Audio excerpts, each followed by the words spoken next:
Release করেছে। এমন একটি সময় যেখানে পৃথিবী জুড়ে চাইল্ড অ্যাবিউজের বিষয়টি নিয়ে কথা বলা হচ্ছে, এটা সবাই জানে, সেই সময় এই ছবিটা রিলিজ করলো ভীষণ কোইন্সিডেন্স।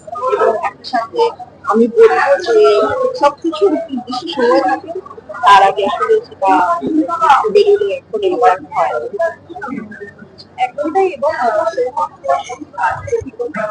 সকলের সঙ্গে না, সবাই তোমার প্রশংসা করছে না, একেবারে প্রশংসা কে প্রশংসা করছিল? এটা সকলে ভালোবাসে, এই ফ্রেটার্নিটির সকলে আমাকে অনেক বেশি ভালোবাসে। সত্যি অনেক বছর হয়ে গেল এটা কাজ করছি, এখন এটা আমার বাড়ি ঘরের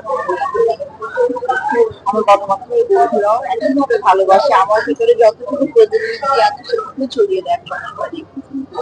আমি ভীষণ কৃতজ্ঞ, আর এবং স্পেশালি আমি কৃতজ্ঞ আমার বাংলার দর্শকেরা যেভাবে ভালোবেসেছে অন্য ছবিগুলোতে, আমি নিশ্চিত যে অন্য ছবির ক্ষেত্রেও একই রকম ভাবে ভালোবাসে।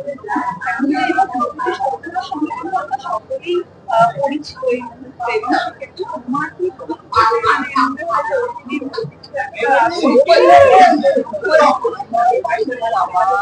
আমি তো ঠিক সিডি, যদি আমরা বলি পরিষ্কার পরিচ্ছন্নতা বা বাকি, আমি ঠিক তার মধ্যে একটা মানুষ 360 তো আমাকে যদি কেউ একটা পরিষ্কার হোটেল রুম বা পরিষ্কার একটা বাড়িতে, সুন্দর গোছানো বাড়িতে নিয়ে যায়, আমরা ঠিক 1.5 মিনিট লাগবে তাকে উৎপাদন করে নিতে। দর্শকদেরকে বলবো যে এটা প্রয়োজনীয় একটা ছবি, এটা আপনারা দেখতে গেলে বুঝতে পারবেন যে বিষয় নিয়ে কখনো কথা বলা হয়নি, আরো আরো অনেক অনেক বেশি কথা বলা প্রয়োজন।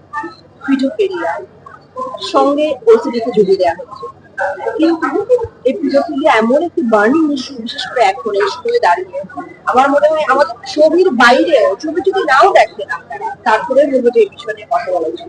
আর আমাদের সেই জায়গায় ক্ষুদ্র প্রচেষ্টা হচ্ছে হলো এই ওসিডি। আমার মনে হয় দর্শকদের ভাবাবে, এবং এটা ভাববার কোনো কারণ নেই যে এটা শুধুমাত্র বড়দের ছবি, এটা ছোটদের বড় হয়ে উঠবো অনেক বছর। আর ছোটরা 8 থেকে আসে সকল রেঞ্জের বয়সের দর্শকেরা এটা দেখতে পাবে। বাড়ির সকলকে আমি বলছি সকলে যেন এসে ছবি দেখে। Thank you.